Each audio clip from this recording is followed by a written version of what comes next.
menyaksikan Prime Talk Tajam Mendalam bersama saya Rory Asyari. Pemirsa, pemerintah telah memastikan sore hari ini bahwa saat ini ada 19 kasus positif COVID-19 dari hari kemarin yang hanya 6. Sekarang sudah melonjak jumlahnya menjadi 19 kasus. Ini artinya ada 13 kasus yang baru.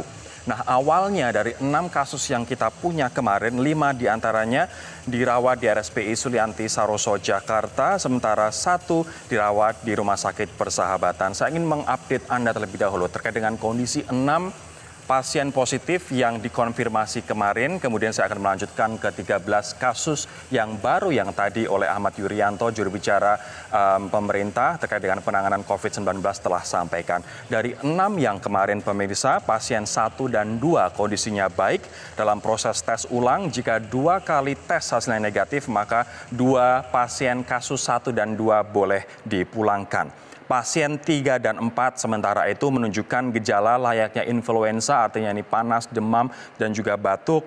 Sementara pasien 5 dan 6, 5 ini adalah satu klaster di klub dansa di Kemang, Jakarta. Sementara kasus ke-6 ini merupakan ABK WNI Diamond Princess. Nah, pasien kasus 5 dan 6 kondisinya stabil, tidak demam, tidak batuk, dan juga tidak ada gejala pilek. Nah, saya ingin mengkonfirmasi terlebih dahulu dari apa yang disampaikan oleh Ahmad Yuryanto, juru bicara pemerintah terkait dengan COVID-19 dari press conference yang dia lakukan beberapa waktu yang lalu. Kita simak terlebih dahulu pernyataannya berikut ini. Maka pada hari ini ada beberapa kasus positif lagi yang kita dapatkan. Kita identifikasi sebagai kasus nomor 07.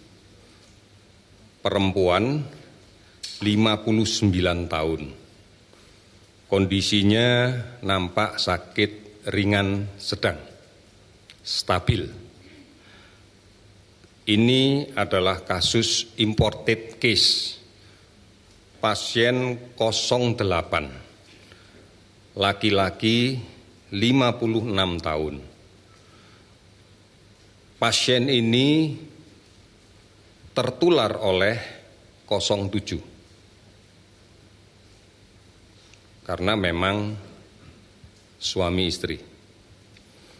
Kondisinya sekarang menggunakan beberapa peralatan, infus, oksigen, karena sebelum kontak dengan 07, 08 ini sudah sakit duluan. Kasus berikutnya kasus 09. Perempuan 55 tahun. Kondisi sekarang nampak sakit ringan sedang tanpa ada penyakit penyulit sebelumnya. Pasien nomor 10. Laki-laki 29 tahun. WNA nampak dalam kondisi sakit ringan sedang. Identifikasi pasien nomor 11, WNA, perempuan 54 tahun, kondisi nampak sakit ringan sedang. Ini adalah juga bagian dari tracing kontak kasus 01. Kasus dengan identifikasi 12. Laki-laki 31 tahun, sakit ringan sedang, juga hasil tracing dari kasus 01. Pasien dengan identifikasi nomor 13, perempuan 16 tahun, ini juga tracing dari subklaster pasien nomor 03. Pasien dengan identifikasi 14. Laki-laki 50 tahun, gambaran sakit ringan sedang imported kasus. Saya lanjutkan lagi, pasien dengan identitas nomor 15, perempuan, 43 tahun, ini juga imported kasus. Saya lanjutkan, nomor 16, perempuan 17 tahun, ini terkait dengan pasien nomor 15, pasien dengan nomor 17, laki-laki 56 tahun, ini imported kasus. Saya lanjutkan lagi, nomor 18, laki-laki 55 tahun, ini juga imported case. 19, laki-laki 40 tahun, ini juga imported case. Pemirsa, dari apa yang disampaikan oleh juru bicara pemerintah terkait dengan penanganan COVID-19, kita ketahui bahwa 7 kasus dari 13 kasus yang baru adalah imported case. Ini menurut Ahmad Yuryanto, imported case artinya adalah pasien tersebut mendapatkan virus ini diduga setelah bepergian ke luar negeri dan kembali ke Indonesia. Kemudian di antara 13 kasus yang baru tersebut, 2 diantaranya adalah warga negara asing. Nah, ada kasus-kasus juga yang patut dicatat, yakni kasus 07 dan juga kasus 08. Kasus 07 dan kasus 08 ini merupakan suami istri. Artinya kasus ke-08 terinfeksi atau mendapatkan COVID-19 ini dari kasus 07. Saya ingin sedikit mengulangi apa yang tadi Ahmad Yuryanto sampaikan terkait dengan kondisi dari 13 pasien yang baru tersebut. Kasus 07, pemirsa, adalah perempuan 59 tahun, sekali lagi imported case, baru kembali dari luar negeri, sakit ringan, sedang, namun kondisinya stabil. Sementara kasus 08, yakni laki-laki, suaminya 56 tahun. Sebelum kontak dengan 07, 08 ini sudah memiliki sakit existing disease seperti riwayat diabetes dan juga sakit diare. Dia terpapar oleh kasus 07 dan saat ini kondisinya adalah sedang ke arah berat.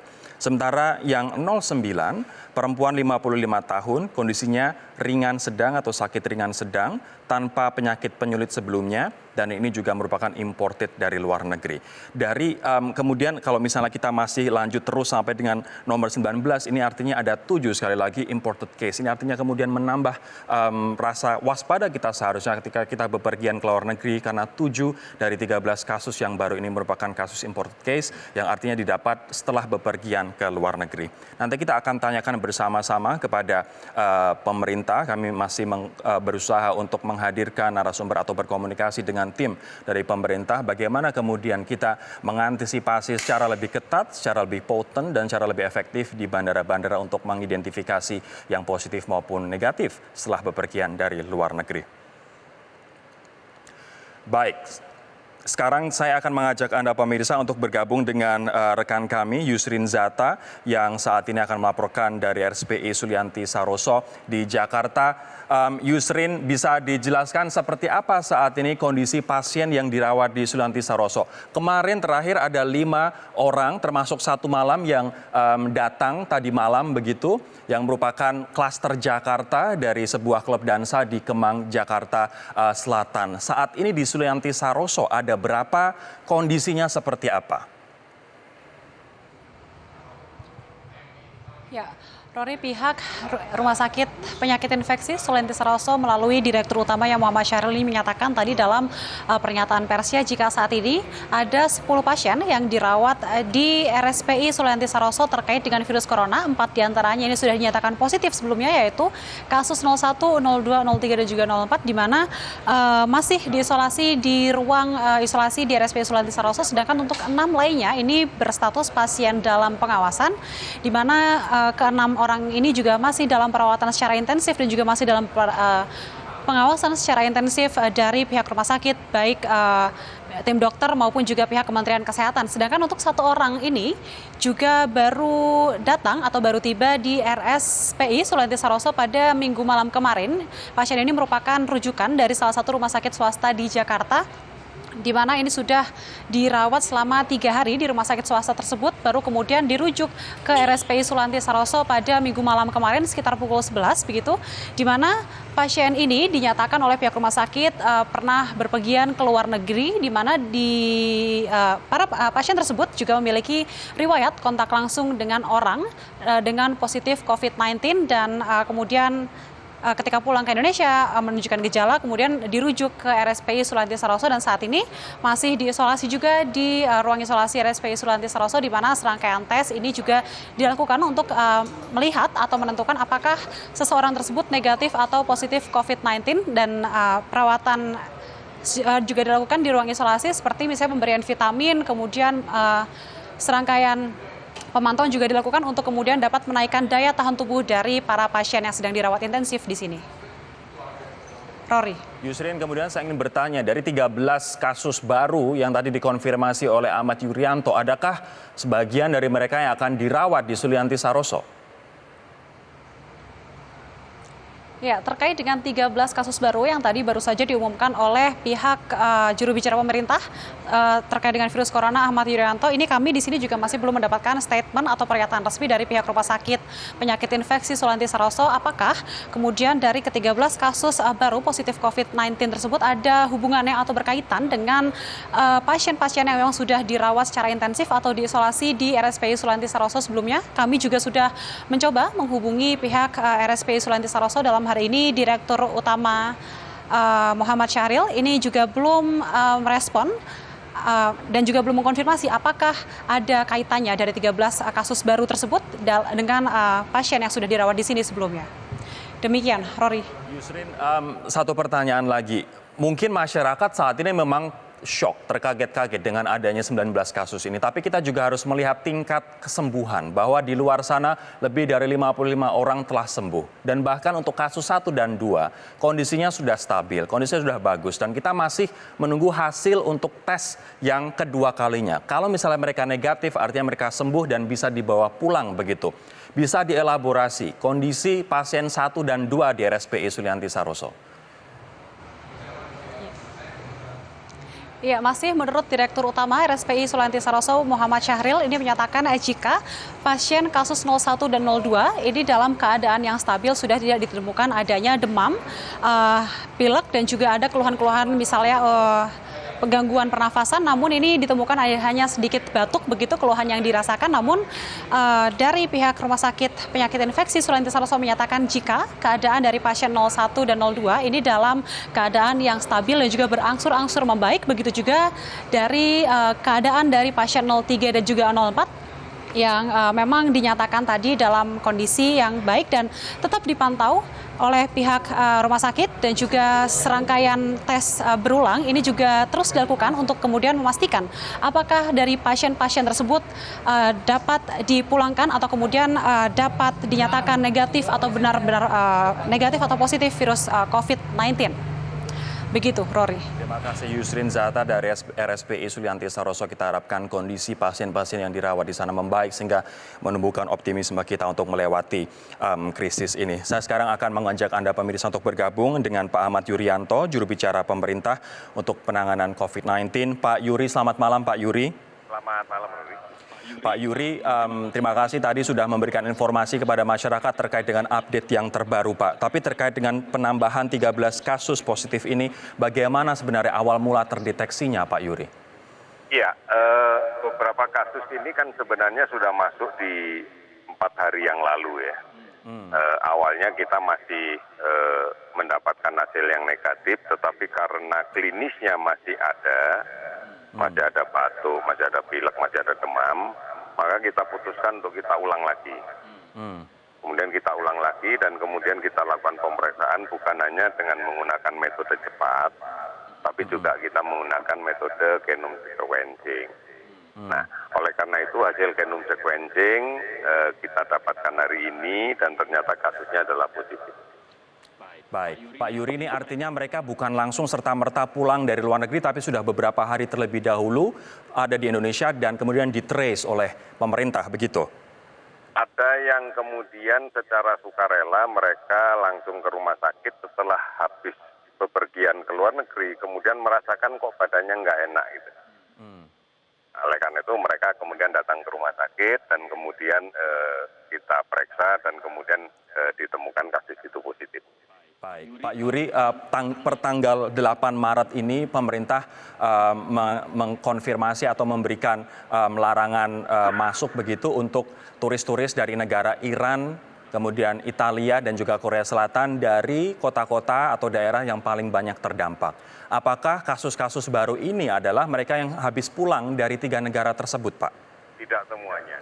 Jadi kita harus tahu sebenarnya bukan masalah kotanya, tapi masalah orang yang berada di kota itu. Apakah dia warga negara lokal sana, atau warga negara yang lain, atau juga termasuk warga negara Indonesia yang pernah berada di kota-kota yang sudah disebut itu tadi, untuk sementara kita tolak kedatangannya.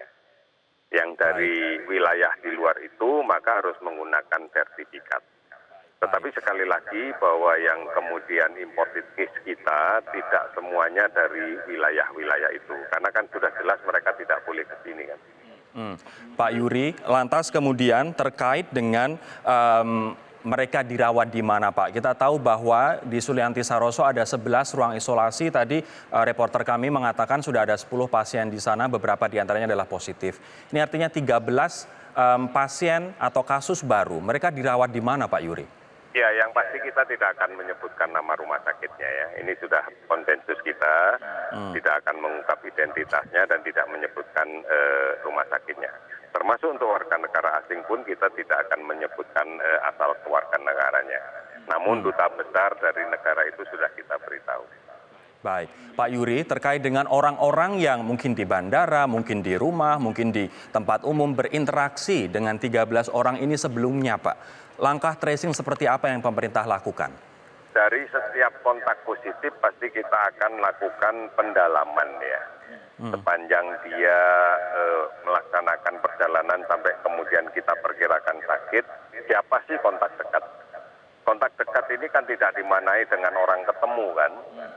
Ini kan kontak dekat artinya pada jarak komunikasi kurang dari semeter itu yang intens itu. Di mana kemungkinan percikan droplet dia akan bisa menyampai ke orang lain. Jadi tidak kemudian orang yang ketemu simpangan jalan nggak ngapa-ngapain itu kita anggap sebagai kontak dekat. Nah dari situlah kemudian mengawali kita melakukan kontak tracing. Baik. Pak Yuri, kita akan jeda terlebih dahulu. Nanti mohon diberi seperti apa encouragement atau dorongan dari pemerintah agar orang-orang yang merasa memiliki gejala ataupun misalnya tidak memiliki gejala, karena sekarang sebagian sudah perkembangannya tidak memiliki gejala tapi ternyata positif begitu, mau kemudian datang ke fasilitas kesehatan atau rumah sakit untuk memeriksakan diri sehingga kita tahu nanti secara pasti berapa jumlah yang ada di Indonesia, Pak. Kami akan kembali saat lagi, pemirsa, tetaplah bersama kami di Prantong.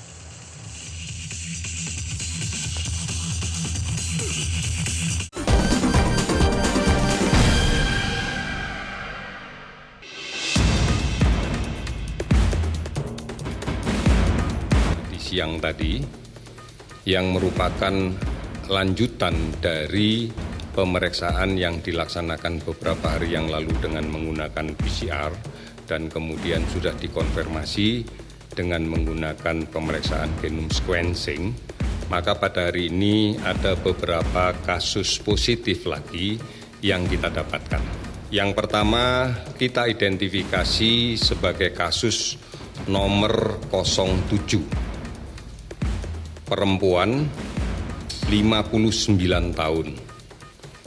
Kondisinya nampak sakit ringan sedang, stabil. Ini adalah kasus imported case. Beliau yang bersangkutan ini baru kembali dari luar negeri.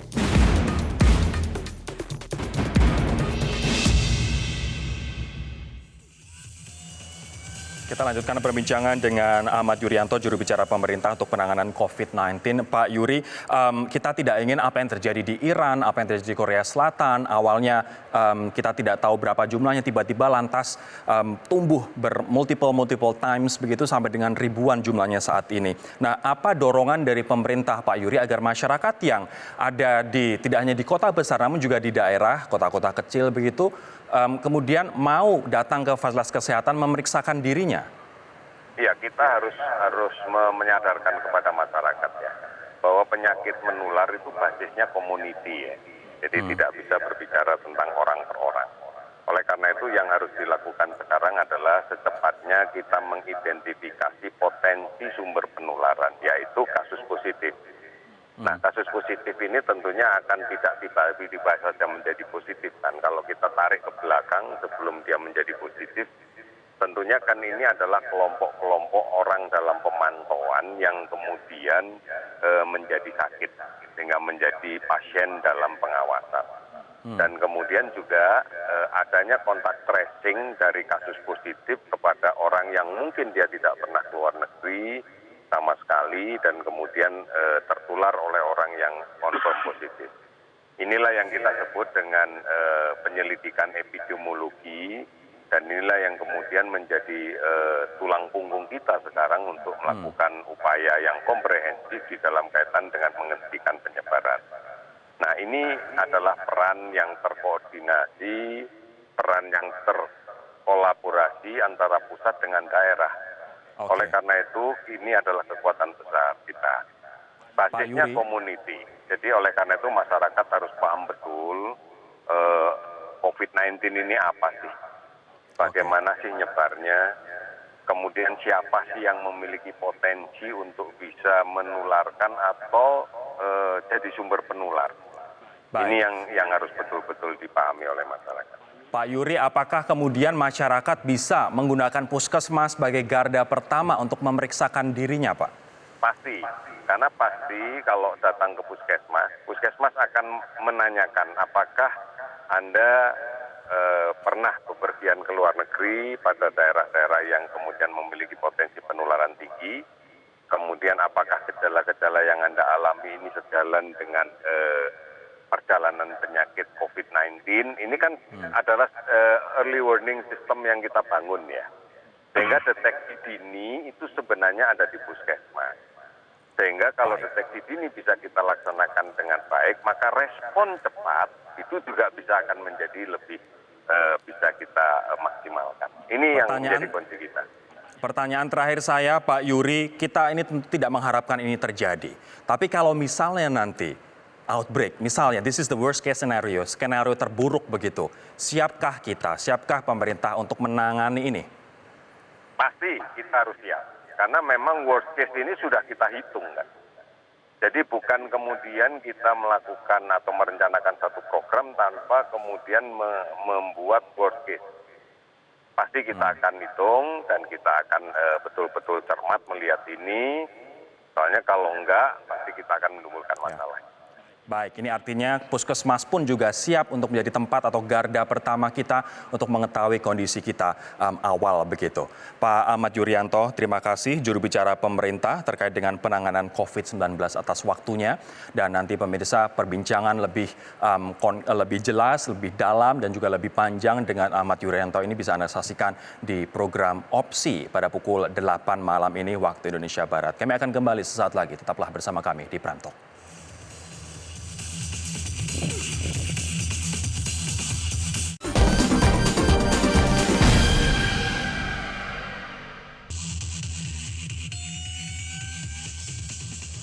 Saya sekarang akan mengajak Anda berbincang dengan Abednego Tarigan yang merupakan PLT Deputi Bidang Pembangunan Manusia dari Kantor Staf Presiden yang bergabung bersama kami dari Kantor KSP. Bang Abed, selamat malam. Selamat malam. Bang Abed, sampai dengan malam hari ini artinya sudah ada 19 kasus positif. Lonjakan yang cukup signifikan dari 6 kasus positif menjadi 19, artinya ada 13 kasus yang baru begitu. Seperti apa kemudian protokol yang dikeluarkan oleh pemerintah dalam hal ini terkait dengan komunikasi? Apa saja yang harus dilakukan, baik di kantor, di sekolah, kemudian di tempat-tempat umum misalnya MRT ataupun tempat seperti Transjakarta. Seperti apa, Bang? Ya, kalau untuk protokol seperti yang kami sampaikan beberapa waktu yang lalu, bahwa memang harus didorong untuk lebih luas lagi di lembaga pendidikan, di pelabuhan dan seterusnya. Dan ini memang kami akan terus mengecek nanti bagaimana protokol ini dijalankan.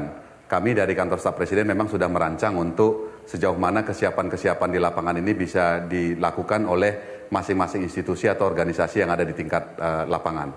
Sejauh ini seperti apa sosialisasi kemudian geraknya, agresifnya di lapangan untuk memberikan informasi kepada masyarakat, ini loh yang terjadi, ini loh yang harus dilakukan, ini loh yang tidak boleh dilakukan.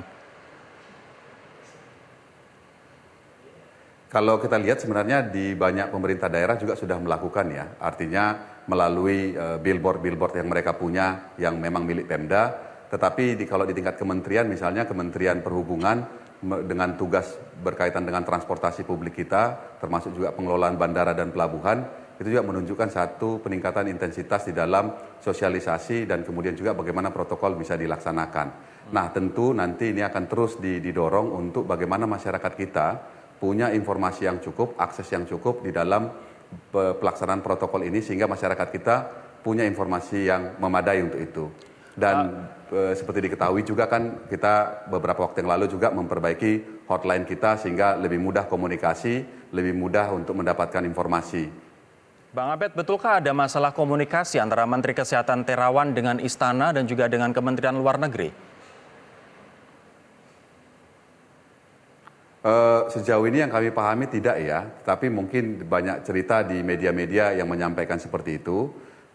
Tetapi mungkin gaya komunikasi yang berbeda, mungkin Pak Menteri yang lebih yang lebih grassroots begitu, yang lebih rileks, dan kemudian juga Kementerian Luar Negeri yang sangat menggunakan bahasa diplomatik, mungkin jadi kesannya kayak ada perbedaan. Karena justru di media ditangkapnya Pak Menteri seperti menganggap enteng begitu. Ini yang ditangkap oleh media massa kita, termasuk teman-teman jurnalis yang mewawancarai. Kemudian apa yang dikatakan oleh Pak Ahmad Yuryanto ternyata sesuatu yang mengkhawatirkan, alarming. Walaupun kita tidak boleh panik, kita harus waspada, tapi adakah kesan memang Pak Menteri menggampangkan kasus COVID-19 ini menurut Anda? Dalam pengalaman saya jalan dengan Pak Menteri waktu momen di mana WNI yang diobservasi di Natuna, saya ngobrol banyak dengan Pak Menteri. Komunikasi kami, saya melihat bahwa Pak Menteri cukup concern terkait dengan hal ini.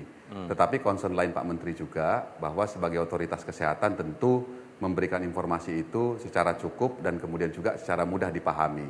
Tentu bagi masyarakat tertentu, misalnya kelas menengah atas butuh informasi yang lebih sistematik, yang lebih kelihatan mungkin akademik begitu ya. Tetapi yang harus diingat bahwa perbedaan-perbedaan itu tidak cukup signifikan. Dan ujungnya kan yang kita lihat bahwa bagaimana memastikan masyarakat kita itu punya informasi yang cukup dan merasa aman di dalam menghadapi virus corona ini. Baik, terima kasih Bang Abed Nego Tarigan, PLT Deputi Bidang Pembangunan Manusia KSP atas waktunya malam hari ini. Pemirsa, kita kemudian akan melihat sektor-sektor apa saja yang terdampak akibat COVID-19 ini khususnya di Indonesia, bahwa kita tahu sektor perhotelan, kemudian sektor restoran, kemudian transportasi ini juga sangat terdampak. Tapi seberapa jauh terdampaknya? Kita akan membahasnya sesaat lagi.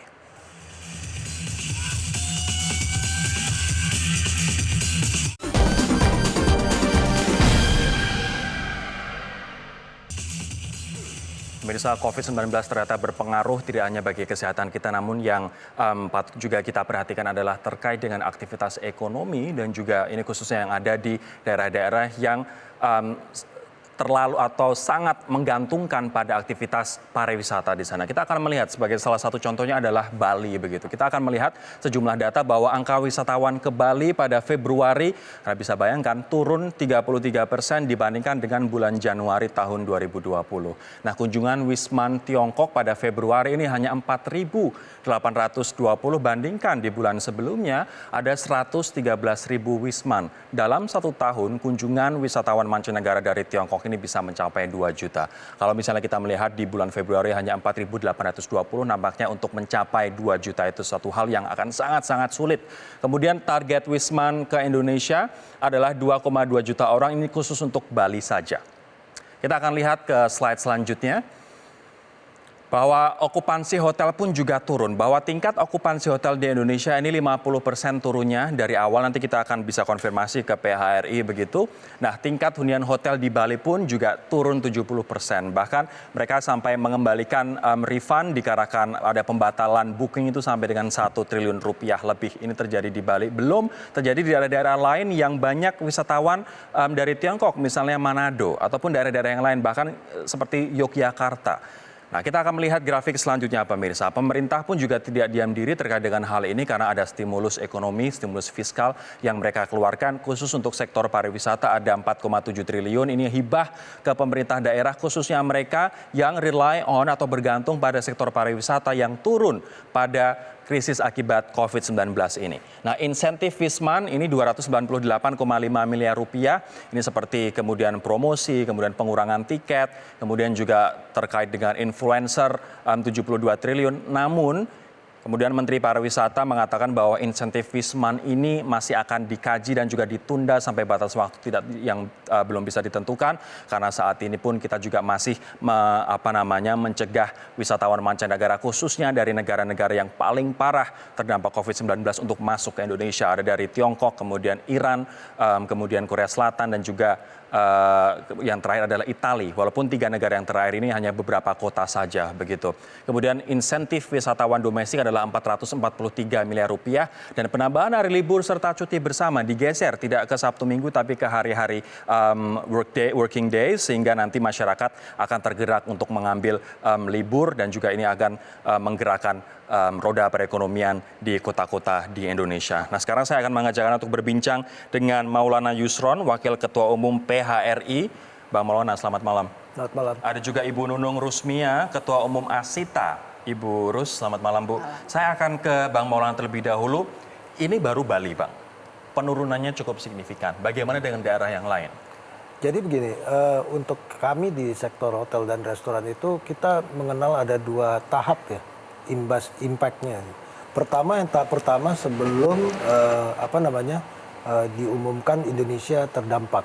Ya, itu baru kita melihat imbasnya itu adalah Wisman, inbound kita.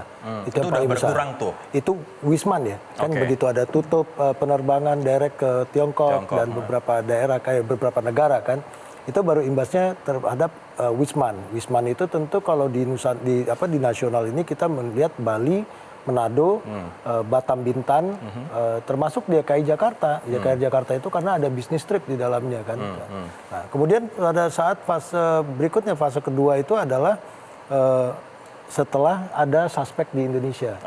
Nah, ini yang paling besar. Jadi kalau waktu fase pertama itu kita masih berinisiasi supaya Wisnus kita gerakkan. Kalau sekarang? Kalau sekarang justru Wisnusnya juga ikut berdampak karena masih dalam situasi yang paling memburuk kondisi pariwisata di 10 lokasi betul. Dan imbasnya ini nasional bukan hanya daerah tertentu. Bu Rus, ini pemerintah juga sudah memberikan diskon 30-40% untuk tiket-tiket pesawat. Cukup membantu tidak untuk aktivitas pariwisata dan juga teman-teman travel agent? Ya, terima kasih. Sebelum menjawab itu memang kita lagi berdiskusi dengan Kementerian Pariwisata, Perhubungan, Garuda Airlines itu bagaimana karena ini kan insentif ini. Karena kalau tadi dilihat dari angka 443 miliar itu untuk nasional itu atau 10 destinasi itu sangat sedikit. Kurang banget. Kurang banget. Nah, itu yang kita diskusi. Sedangkan besok ini misalnya Lebaran. Lebaran itu memang sudah biasa itu orang untuk pulang kampung. Itu bukan itu.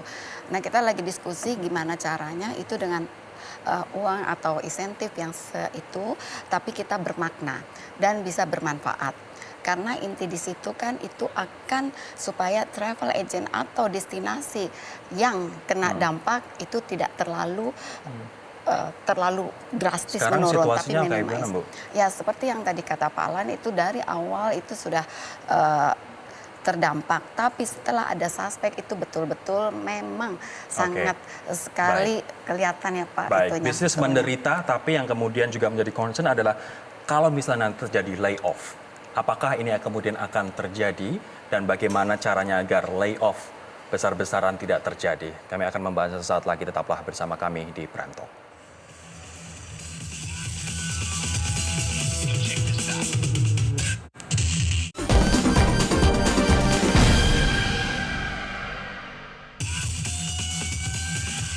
Dari industri hotel, Bang Maulana, apa yang kemudian bisa dilakukan baik itu oleh PHRI ataupun juga oleh pemerintah agar tidak terjadi PHK besar-besaran akibat sepinya pengunjung atau wisman?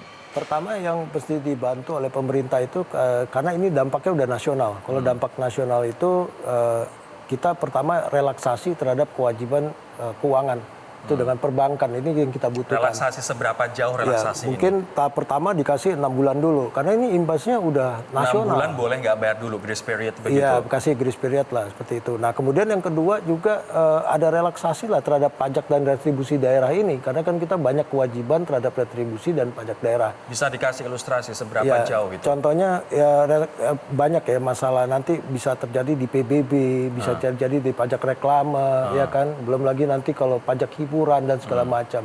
Kemudian yang berikutnya kita juga yang paling besar di bisnis kita adalah listrik.